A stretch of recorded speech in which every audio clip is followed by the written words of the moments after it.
بسم الله الرحمن الرحيم.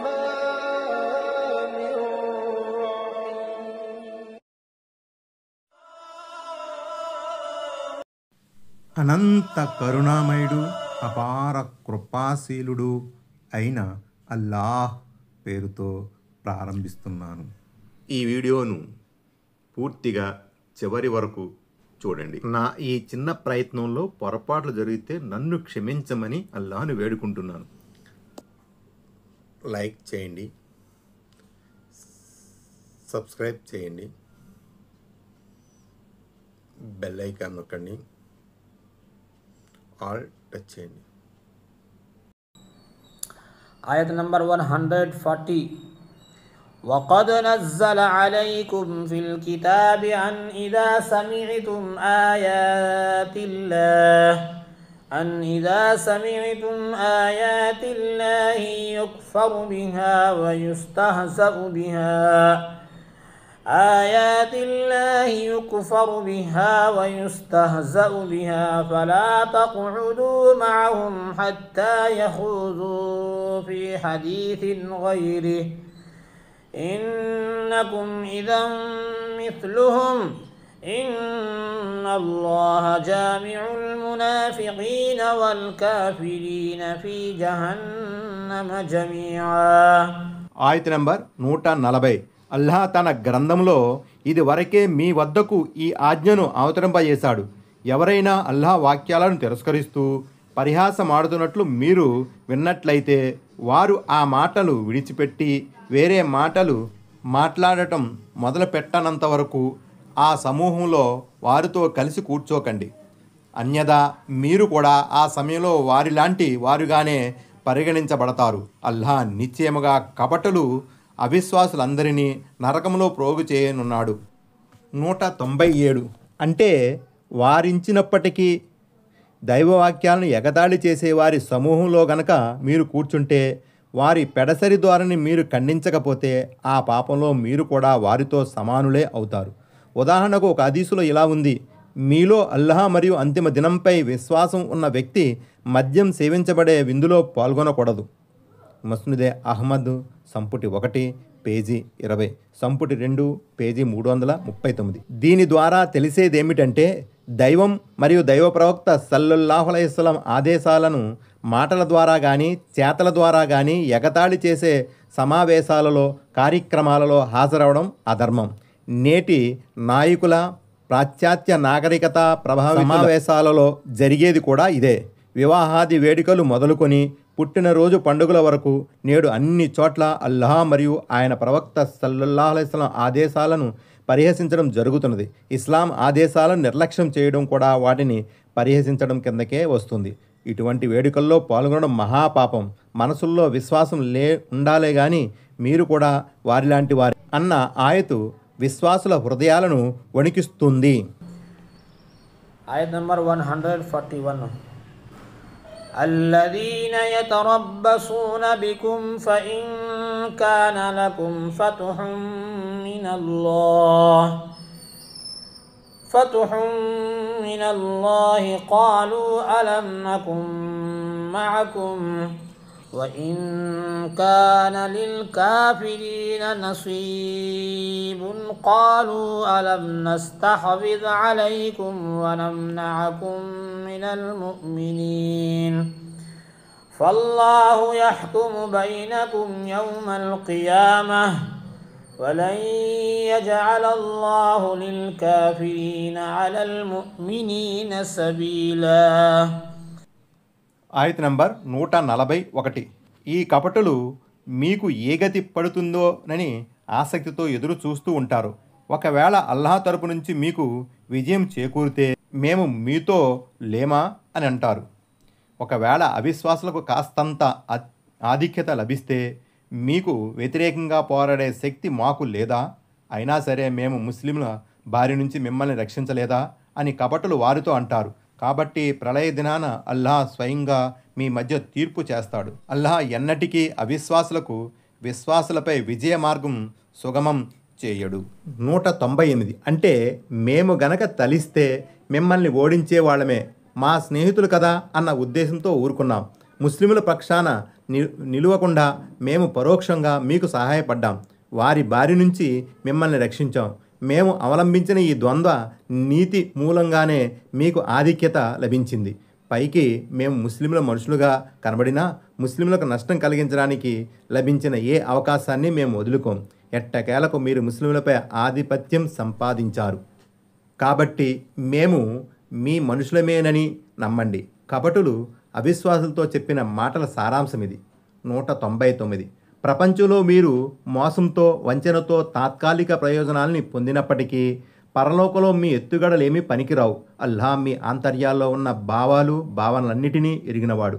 వాటన్నిటినీ ఆయన బట్టబయలు చేసి ఆ పైన తీర్పు చెబుతాడు. అప్పుడు తెలిసి వస్తుంది కపటి నీతి ఎంత ఘోర పరాభవానికి కారణభూతమవుతుందో. దాని మూలంగా శాశ్వత నరకశిక్ష అనుభవించవలసి వస్తుంది. అల్లాహ్ శరణు. 200. అంటే ఎట్టి పరిస్థితుల్లోనూ దేవుడు అవిశ్వాసులకు ఆధిక్యతను వసగడు. ఈ వాక్యానికి ఖురాన్ వ్యాఖ్యాతులు విభిన్న భావార్థాలు చెప్పారు. 1. ఇస్లాం అనుయాయులకు లభించే ఈ ఆధిక్యత తీర్పు దినానికి సంబంధించినది. 2. వాదన రీత్యా కానీ ఆధారాలు నిదర్శనాల దృష్ట్యా కానీ అవిశ్వాసులు ముస్లింలపై ఎన్నటికీ ఆధిక్యతను పొందలేరు. 3. ఎప్పుడన్నా అవిశ్వాసులకు ఆధిక్యత లభించినా ముస్లింల వైభవం, వారి సంస్కృతి, నాగరికతలు సమసిపోయేంత ఆధిక్యత మాత్రం ఎప్పుడూ లభించదు. ఒక సహీ హదీస్ ద్వారా కూడా ఈ తాత్పర్యానికి సమర్థన లభిస్తుంది. 4. ముస్లింలు తమ ధర్మావలంబనలో స్థిరంగా ఉన్నంత వరకు, వారు అధర్మాన్ని అసహించుకుంటూ చెడులను అరికెడుతూ ఉన్నంత వరకు అవిశ్వాసులు వారిని లొంగదీసుకోలేరు. ఇమాం ఇబ్నుల్ అరబీ ఇలా అంటున్నారు. అన్నింటికన్నా ఉత్తమమైన అర్థం ఇదే. ఎందుకంటే అల్లాహ్ ఈ విధంగా సెలవిస్తున్నాడు, మీపై ఏ విపత్తు వచ్చి పడినా అది మీరు సంపాదించుకున్న దాని ఫలం అయి ఉంటుంది. అష్-షూరా 30. అంటే ముస్లింలు ఎప్పుడు ఎక్కడ ఓటమిని చవిచూసినా అది వారి పొరపాటు వల్లనేనని తెలుసుకోవాలి. ఫతహుల్ ఖదీర్. దీని ద్వారా తెలిసేదేమిటంటే ముస్లింల పరాధీనత వారు చేసుకున్న తప్పుల ఫలితమే. ఆయత్ నంబర్ 142. إن المنافقين يخادعون الله وهو خادعهم وإذا قاموا إلى الصلاة قاموا كسالى يراءون الناس ولا يذكرون الله إلا قليلا. ఆయత్ నంబర్ 142. నిశ్చయముగా కపటులు అల్లాహను మోసం చేయజూస్తున్నారు. అయితే అల్లాహ్ వారి మోసానికి శిక్ష విధించనున్నాడు. వారు నమాజు కోసం నిలబడినప్పుడు ఎంతో బద్ధకంతో, కేవలం జనులకు చూపే ఉద్దేశంతో నిలబడతారు. ఏదో నామమాత్రం దైవాన్ని స్మరిస్తారు. 202. ఇస్లాం మూల స్తంభాలలో ఎంతో ముఖ్యమైనది నమాజు. అందులో కూడా కపటలు తమ బద్ధకాన్ని, సోమరితనాన్ని ప్రదర్శించేవారు. ఎందుకంటే వారు అంతరంగాలలో విశ్వాసం కానీ, దైవభీతి కానీ, చిత్తశుద్ధి కానీ ఉండేవి కావు. అందుకే ఇషా, ఫజర్ నమాజులు వారికి ఎంతో భారం అనిపించేవి. మహనీయ ముహమ్మద్ సల్లల్లాహు అలైహి వసల్లం వారు ప్రవచించినట్లు కపటలుపై ఇషా, ఫజర్ వేళల నమాజులు మరీ భారంగా ఉంటాయి. సహీ బుఖారీ మవాకిస్తుస్ సలాత్, సహీ ముస్లిం కితాబుల్ మసాజిద్. 203. నమాజు చేసిన వారు కపటులు జనులకు చూపే ఉద్దేశంతో, ముస్లింలను మోసపుచ్చే సంకల్పంతో చేస్తారే తప్ప మనసారా చేయరు. 204. అల్లాహను ఏదో నామమాత్రానికి స్మరిస్తారు, లేక నమాజు చేసిన క్లుప్తంగా చేస్తారు. నమాజులో చిత్తశుద్ధి, దైవభక్తి, అణకువ, వినమ్రత లోపించినప్పుడు మనిషి నిదానంగానూ ఏకాగ్ర చిత్తంతోనూ నమాజు చేయలేడు. అల్-బక్రా సూరాలోని 45వ వచనంలో చెప్పబడినట్లు నిశ్చయముగా నమాజు కష్టమైన పనే, కానీ అల్లాహకు భయపడే దాసులకు అది ఎంత మాత్రమూ కష్టతరము కాదు. హదీసులలో అంతిమ దైవ ప్రవక్త సల్లల్లాహు అలైహి వసల్లం ఇలా ప్రబోధించారు, ఇది కపట నమాజు, ఇది కపటి నమాజు, ఇది కపటి నమాజు. అతడు కూర్చుని సూర్యుని కోసం నిరీక్షిస్తాడు. సూర్యుడు సైతాన్ యొక్క 2 కొమ్ముల మధ్య ఉన్నప్పుడు, అంటే సూర్యాస్తమయ సమయం ఆసన్నమైనప్పుడు లేచి టకటక 4 సజ్దాలు చేస్తాడు. సహీ ముస్లిం కితాబుల్ మసాజిద్, ముఅత్తా కితాబుల్ ఖురాన్. ఆయత్ నంబర్ 143.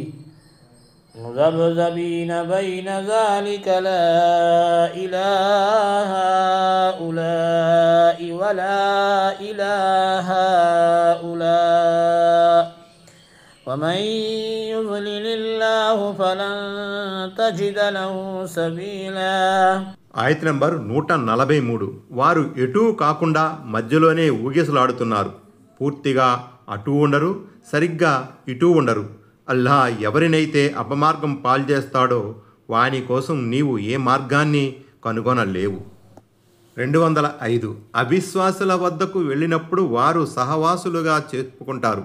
ముస్లింల వద్దకు వచ్చినప్పుడు వారు శ్రేయోభిలాషులుగా నటిస్తారు. పైనుంచి కానీ లోపల నుంచి కానీ వారు పూర్తిగా అవిశ్వాసుల వైపున లేరు, పూర్తిగా ముస్లింల వైపున లేరు. పైకి ముస్లింల మనుషులుగా కానవస్తున్నప్పటికీ లోపల నుంచి అవిశ్వాసుల మంచిని కాంక్షిస్తున్నారు. మరి కొంతమంది కపటులు విశ్వాసానికి అవిశ్వాసానికి మధ్య ఊగిసలాడుతున్నారు. అందుకే కపటి గురించి మహనీయ ముహమ్మద్ సల్లల్లాహు అలైహి వసల్లం ఇలా వ్యాఖ్యానించారు: కపటి ఉపమానం గొర్రెపోతుతో జతకట్టడానికి 2 గొర్రె మందల మధ్య తారట్లాడే గొర్రెల్లాంటిది.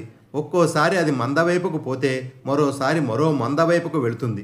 సహీ ముస్లిం కితాబుల్ మునాఫికీన్. ఆయత్ నంబర్ 144. يا أيها الذين آمنوا لا تتخذوا الكافرين أولياء من دون المؤمنين أتريدون أن تجعلوا لله عليكم سلطانا مبينا. ఆయత నంబర్ 144. ఓ విశ్వసించిన వారలారా, విశ్వాసులను వదిలి అవిశ్వాసులను మిత్రులుగా చేసుకోకండి. ఏమిటి, మీకు వ్యతిరేకంగా మీరే అల్లాహకు స్పష్టమైన ఆధారం సమకూర్చదలుస్తున్నారా? 206. అంటే అవిశ్వాసులతో స్నేహ సంబంధాలు పెట్టుకోరాదని అల్లాహ్ ఆ తాకీదు చేస్తున్నాడు. ఇది తెలిసిన తర్వాత కూడా ఎవరైనా ఇక మీదట వారిని దోస్తులుగా చేసుకుంటే మీరు స్వయంగా మీకు వ్యతిరేకంగా సాక్ష్యాన్ని సమకూర్చుకుంటున్నారని భావం.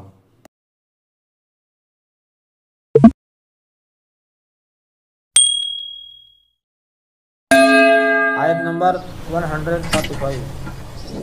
إن المنافقين في الدرك الأسفل من النار ولن تجد